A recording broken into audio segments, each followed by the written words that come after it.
Okay, so this is kind of re-recording of part six because my dog was going ballistic while recording this, so I'm redoing this, so I may not have as much energy. Anyway, so this is part six of what personas were in My Hero Academia, and we start off last time. We Deku won the race and was a bit out of it after that. He he did collect himself, and also Deku did do some crazy shit at the USJ during USJ attack. But now we're going to start with cavalry battles. Now, this does go pretty differently.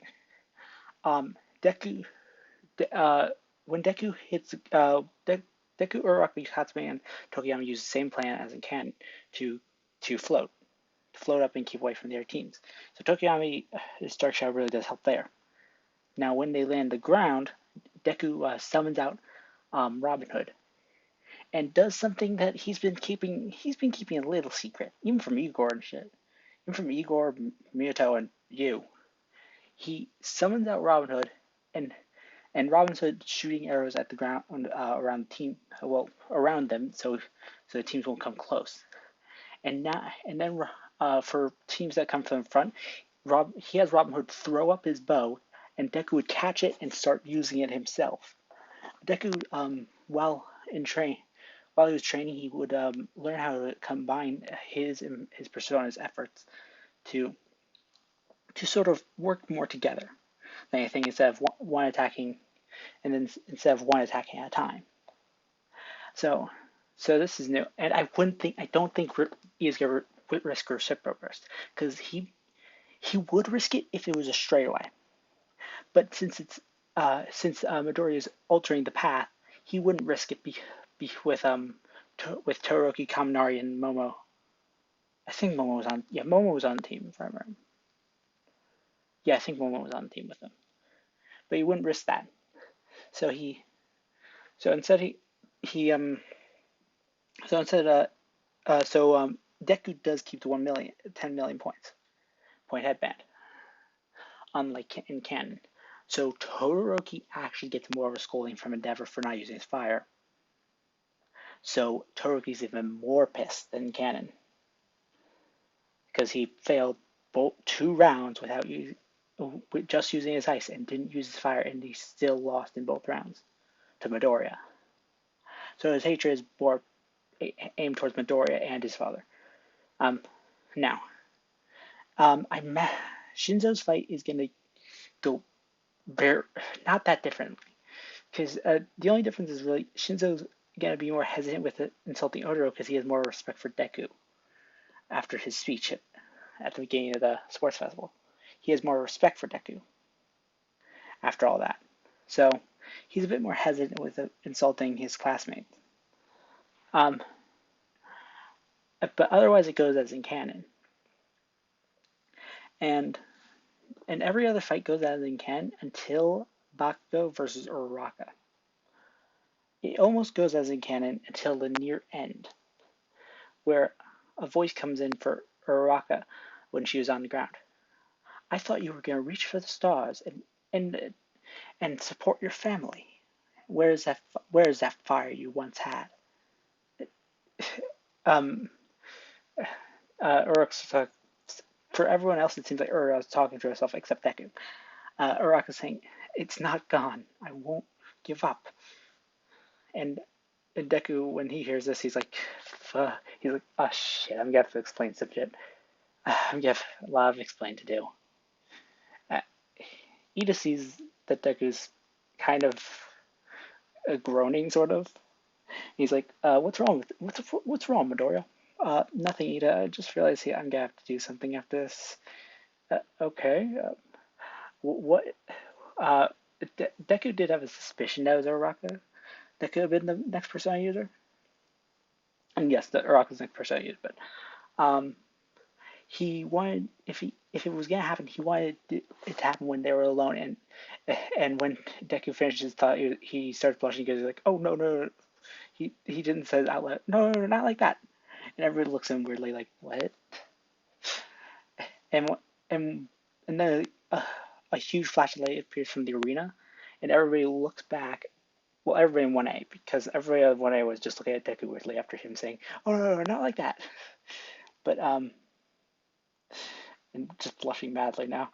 But anyway, they all look back and see a card appear in front of Araka, and now they're just thinking, "Wait a minute, no way!" And they're all preparing to just like yell at Midori for explanation if their suspicion is correct right now. Um, um, Araka's just being like, "I I will go beyond I will go beyond my limits. I summon you. Come to me, Venus!" And she breaks the card summoning Venus. Now, Venus, she has Venus use Aqua, and it's a water-based attack that to be honest, if I gave Aqua, why did I say Aqua? If I gave Venus her moveset that she does actually have, she'd be broken AF. Her moveset consists of heavy and and very powerful healing magic. I'm not giving her that right away. Oh, she also has some light and dark base move event, like have Almighty and some curse moves, just to fit the space theme that Urok has. Um, anyway, back to what I was saying. Bakugo is kind of pissed because in one regard, like Deku has a lot of fucking explaining to do, and he's preparing for a fight, but then after um dodging Venus's attack, but then Uraka just passes out. The reason for this is she was exhausted already, and the fact that the first time summons take a lot of the user, that she was I should have honestly made her pass out right away, but I just figured I'd be nice about it and just have her launch one attack.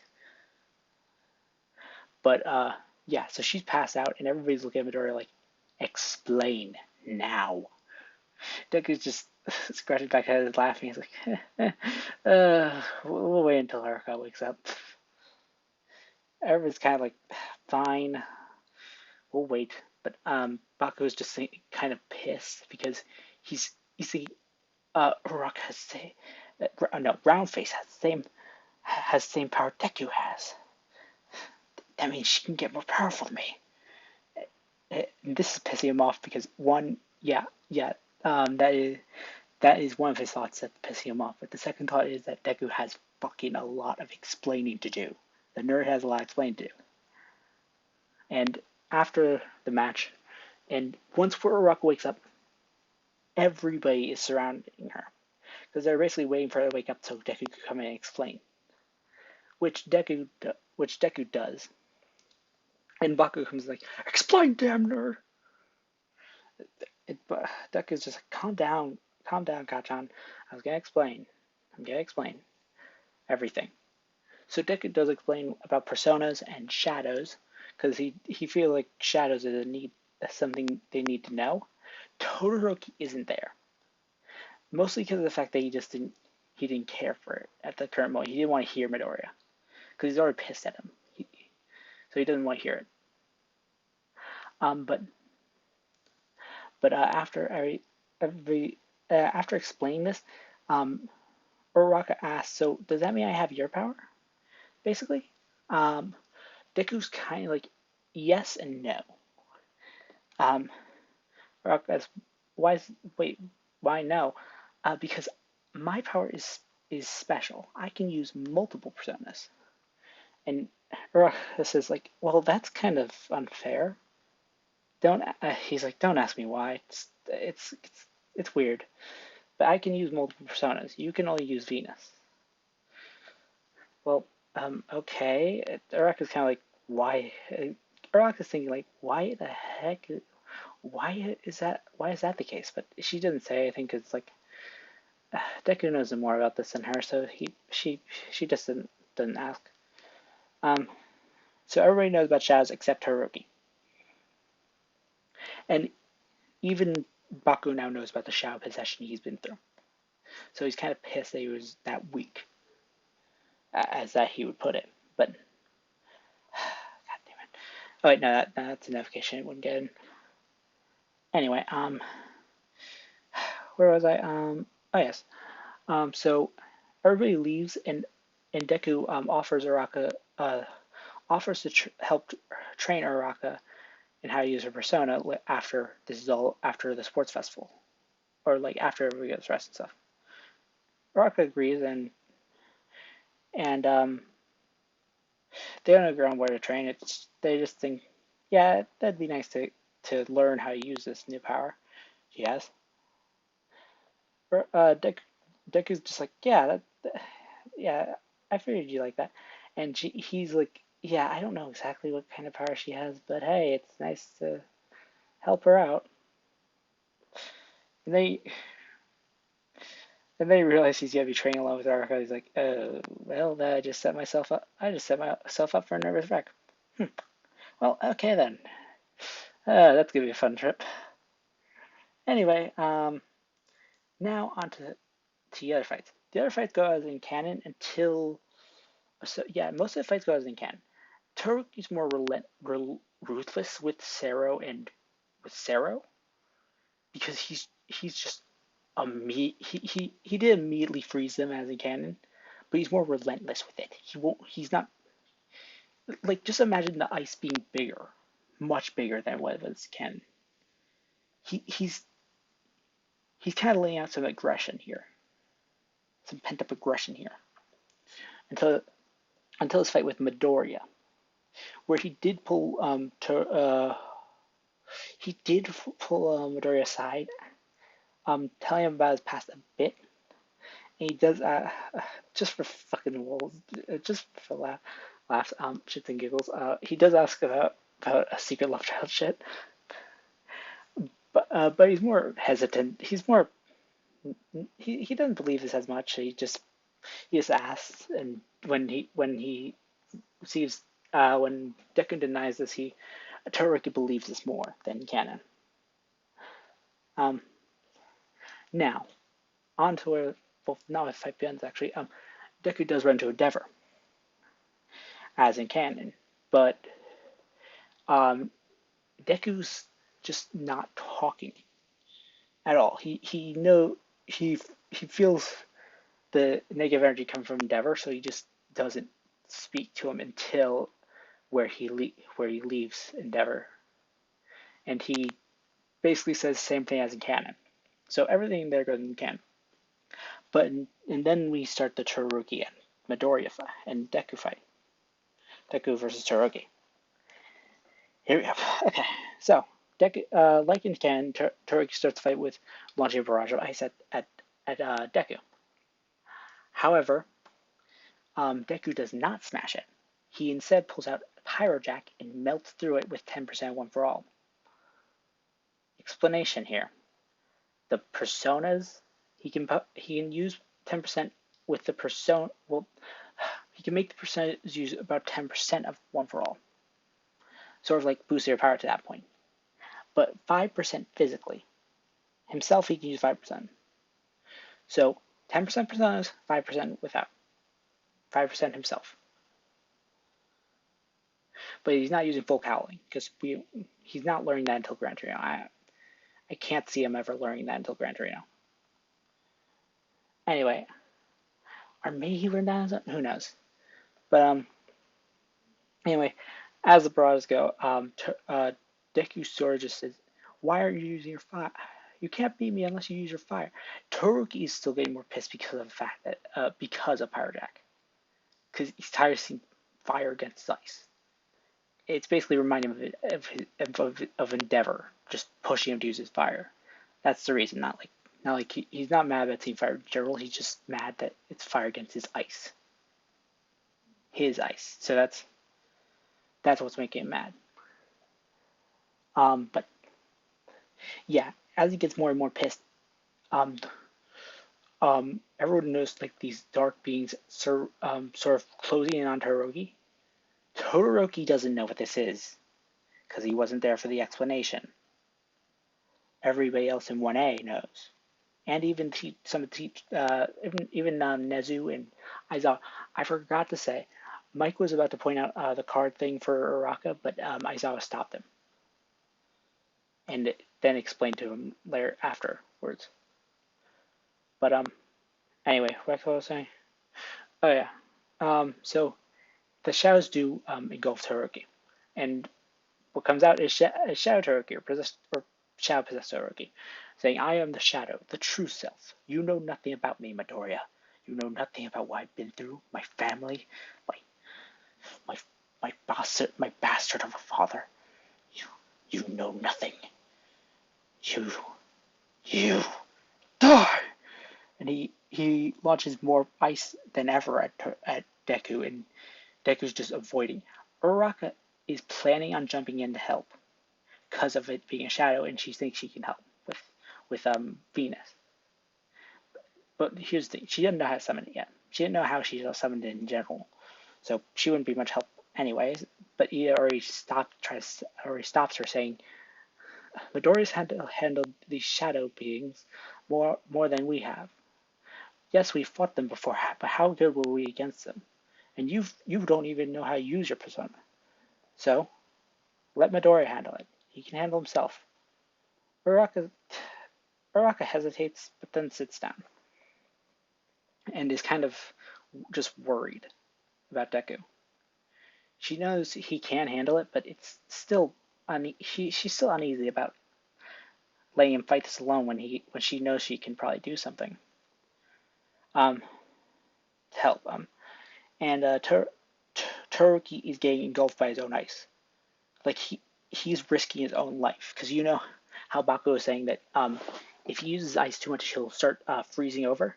Yeah, no, that's basically what's happening. The shadow is basically showing is basically like a more stronger will to not use his fire, basically. A more resentment towards his father, so he just keeps using ice without thinking. So now it's just freezing him over.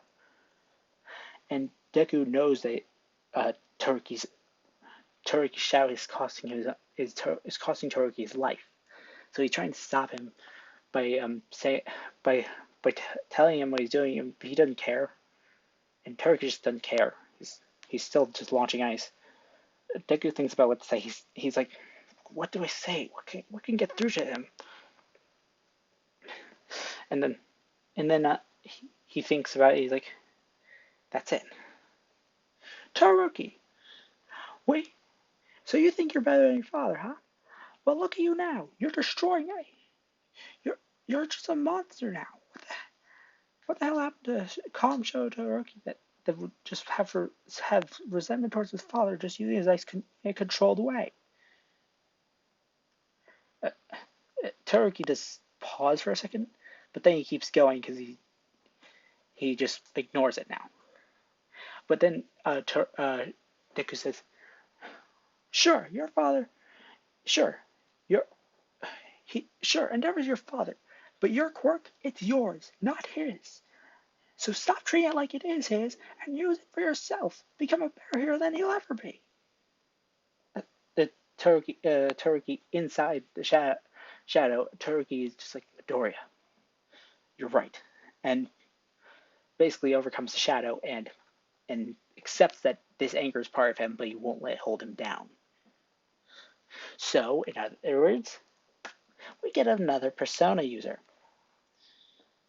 Alei appears from Todoroki. Alei appears from Shadow Todoroki, just a pillar of light, basically.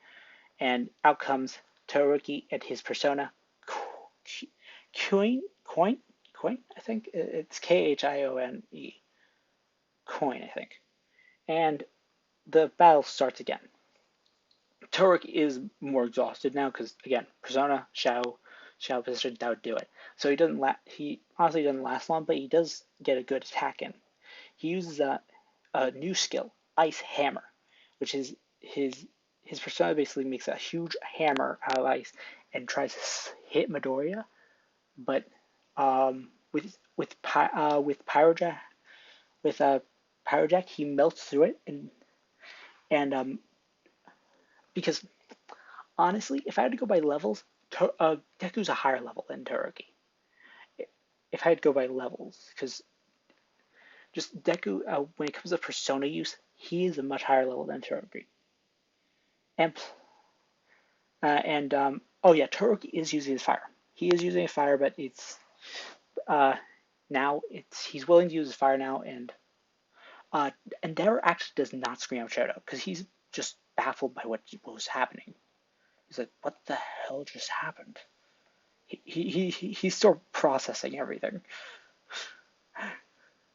But Deku does see that Todoroki's getting like really tired, and just calls out Robin Hood and shoots at Todoroki, and just hanging a part of his clothes and pull, which basically um yanks him out of the arena and hits the wall, and Todoroki is just hanging from there from his shirt. He's like, "Well, this is my life now. I guess. Well, I guess I lost. This is my life now. I'm just hanging from a wall." Which the arrow does disappear because after Deku desummons Robin Hood. So yeah, that happens, and yes, Todoroki lost the round, and I already told you a reasoning basically. But now we're on to the other fights, and those go as can until now Ida and Deku actually. Now as this fight's going on, Stain does attack Tensei, so triggering the Stain arc basically. And after the match, Todoroki does get the phone call. Todoroki, no wait, not Todoroki. Why Todoroki? Ida gets the phone call, and and Ida does lose. He does lose because Power Jack was basically surrounding himself, basically making a close bas- uh basically making a huge. He's basically enclosing Tenya in fire, basically, which was heating up his engine.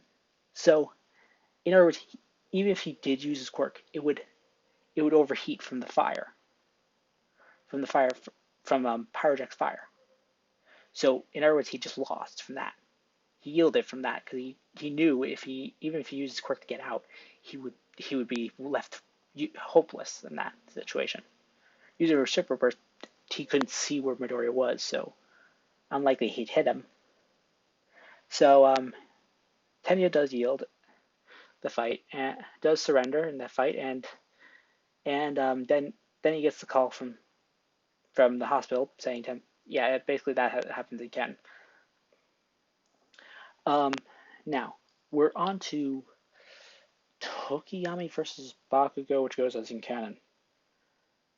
And now, oh yeah, Bakugo is more pissed now because he did see Todoroki get his persona from the Shadow Possession. He's just like, what? Why didn't I get a persona from that Shadow Possession thing I've been through from? I came back from apparently. So he's just right now pissed off about that. Now, that now it's Deku versus Bakugo. He's I wouldn't say he gets a Shadow Possession. He's not. He's more venting out. He's more letting out his anger already. So it's like it's not building up inside him. So he's just laying out some anger, pent up aggression. He's not like it's not building up more. So by the end of the fight, where Deku does win, he uses um, basically Baku tries using Hauser Impact on Deku and tries to hit Deku with it, but Deku has a more analytical mindset because of Minato and Yu's influence, Yu's training. So he has a more analytical mind of just thinking outside the box. So he has Robin Hood shoot an arrow at Bakugo to the center of the Hauser Impact, and Bakugo is forced to move out of the way, and then Deku and Robin Hood both do a do a 15% Detroit smash on Bakugo's face. Now Bakugo was stunned from this because he did not expect it. Unlike after the provisional licensing exam fight, where he did see Midoriya doing this, he didn't see Midoriya doing this, and he didn't expect it. So he was stunned from it. So he was stunned from the punch. So he did get knocked out of the arena. Deku did win, fulfilled his promise to All Might, saying, "I am here." So basically, that's a whole completely unlike canon. And Midori does receive a huge congratulation from All Might, because not only did his successor fulfill his promise, he he won, not only did his successor win, but he fulfilled his promise. Now, Bakugo isn't pissed. He has mixed emotion. He has mixed feelings about what happened. He's just taking time to think. Now, Todoroki. Now, here's the thing. The League of Villains were watching the sports festival. They don't have interest in Bakugo. Unlike canon, they this is unlike canon. They do not have interest in Bakugo here because he was not showing like huge aggression towards everybody at the end of the sports festival because he won. He didn't win this one, and he was more calm about this one. Instead, their interests are shifted towards Todoroki because of the shadow possession and him going on a rampage. That's where their interests are. So yes, during training camp arc, they're gonna be trying to kidnap Todoroki instead. But anyway, I just realized I have to cover the movie. I have to cover the Island and shit. Fuck. Okay. Well, whatever. Whatever. That's in a 2 arcs, right? Whatever. But where was I? Oh yes. So Deku did win. Goes home to his mom, and she congratulates him. And then he visits Igor, who has watched the whole thing. And then he asks, like, "What the hell was that working together with your persona thing? Why didn't you tell me? That was cool." Igor was just like, Igor, you and Miyato were just impressed. Veronica did once catch Deku trying to do this, so she knew about it, and Deku asked her not to tell Igor or anything about it. She was a bit more reluctant. She was a bit stubborn about it, but she decided, yeah, it's gonna be fun. She has a bit of Elizabeth's personality where she's just thinking like how fun it would be. She has a bit of that personality, but a little bit and a little bit of Margaret's personality. So she's calm and collected, but also can think about how fun it would be. Things, how fun this would be. So now, where was I? Oh yes. So Deku does leave the Veil Room. Igor, Miyato, and uh, Veronica and you do congratulate him on winning the sports festival. And he goes home and is greeted by his mother, just hugging him and congratulating him about winning the sports festival. Now, this is oh yeah, Todoroki and Uraka and Deku do discuss overtraining of how to use their personas. This does happen before the internship because I think they had a day or two off. Not sure, but they will train before the internship and before the internships, like in between the hero names. Yeah, I'm just getting a hero names ship. Yeah. Basically, Aizawa asked about hero names, and everybody pretty much chooses as in canon. It's not gonna change really. I don't see it changing. I don't see what would change it.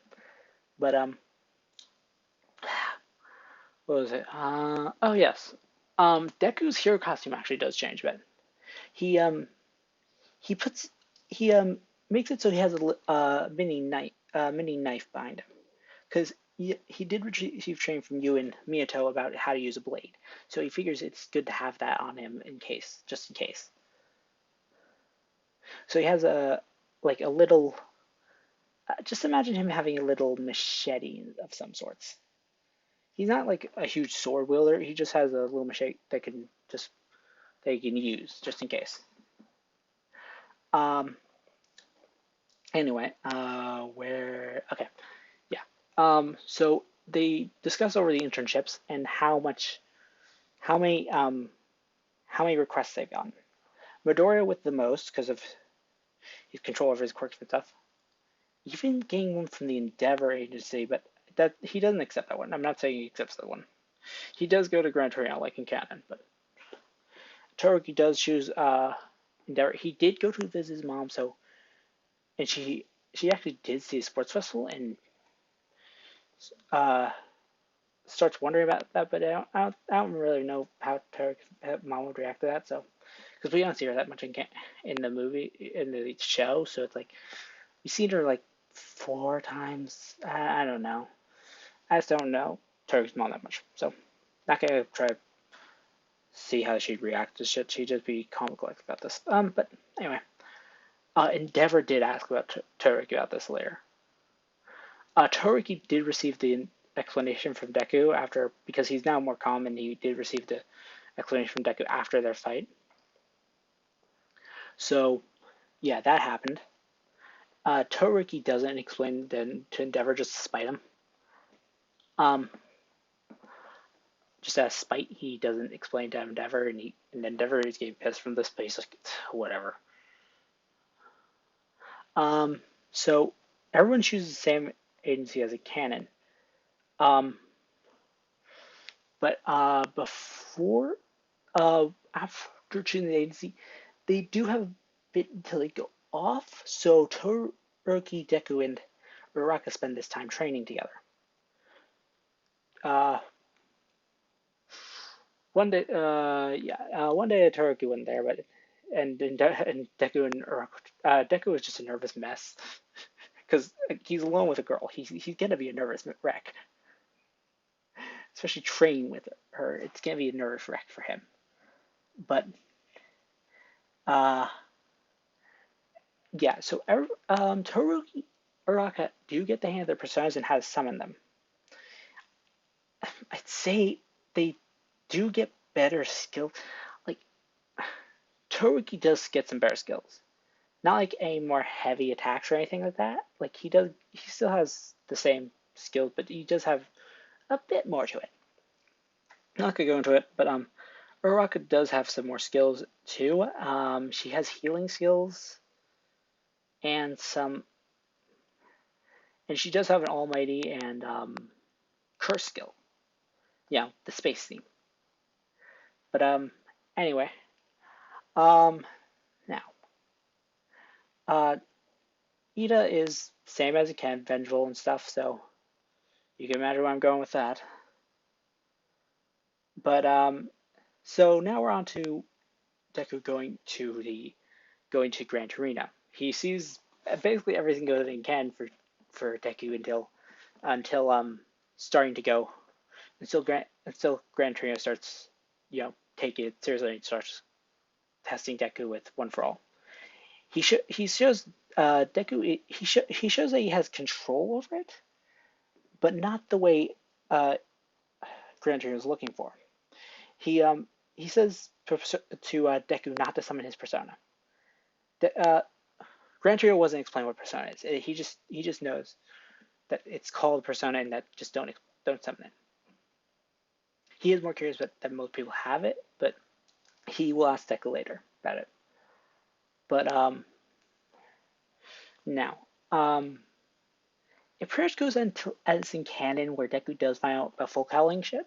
So folk howling happens 5%. Basically everything goes as in canon. Now with in Uraraka's case, more she's more training. She is training physically again, so yeah, that is helping.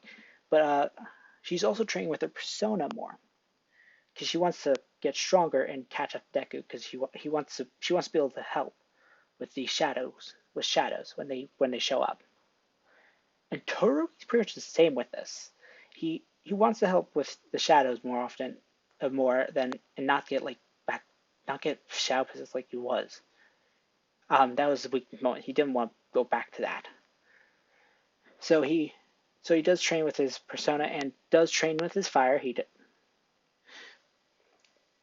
does train with his fire like in canon basically. So he does. So everything happens in canon basically. So Uraraka is more skilled now than canon because she's pretty much the same as in canon, where at the end of the ship she can go like complete badass martial artist mode. But I'm not skipping the end of the ship. I'm not skipping Stain. No, but um Now, Todoroki is better with the persona co coin coin whatever coin. I'm gonna call it coin, but he is better with coin and is has more skills to it. Like yeah, I'm not even gonna say him, but now pretty much until the actual attack on Hosu happens, where everything goes in Ken. When when when Ida finds the hero killer, he everything goes in Ken until Ida's knocked on the ground, and he makes his outburst that you're the it doesn't matter what you say, you're still the villain that hurt my brother, and then the shadows took advantage of him.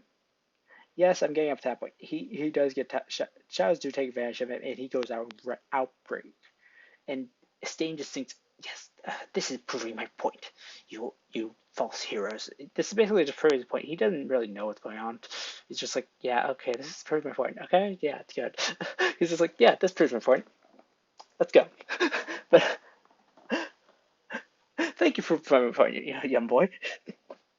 But pretty much everything goes in Ken, and then Deku finds he was planning on rescuing Ida. But he ends up rescuing the hero killer, if anything, because Ida is on a rampage. He's literally destroying the walls. He's literally destroying the alleyway, basically, because of how pissed he is. It's sort of more pissed than Todoroki in a way.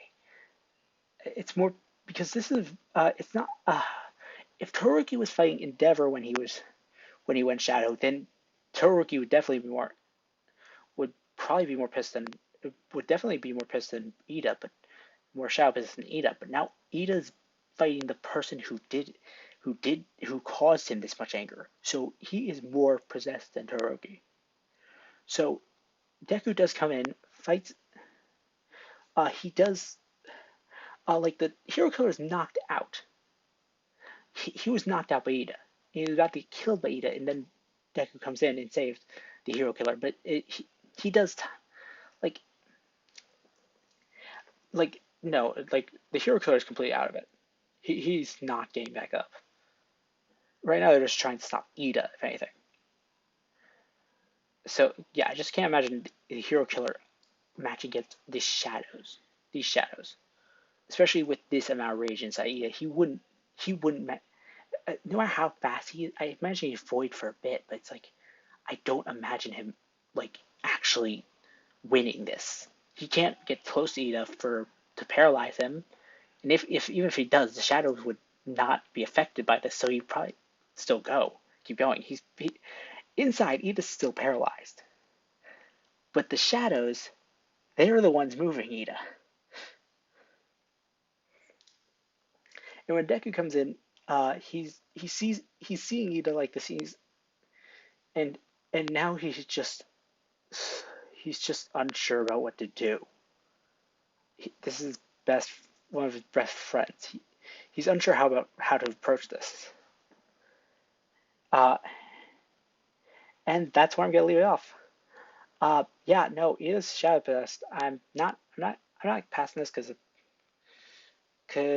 I actually realize how long I'm going for. I'm about to go 40 minutes, but yeah, I'm gonna stop off here, and next time we're gonna get into the Shadow Pest Ida fight, and Torek is definitely gonna help if I'm right, because Deku does still send the location, but yeah, I'm just gonna stop it here, and I'll see you guys next time. This is definitely better because there's no real background noise. But anyway, I'll see you guys next time.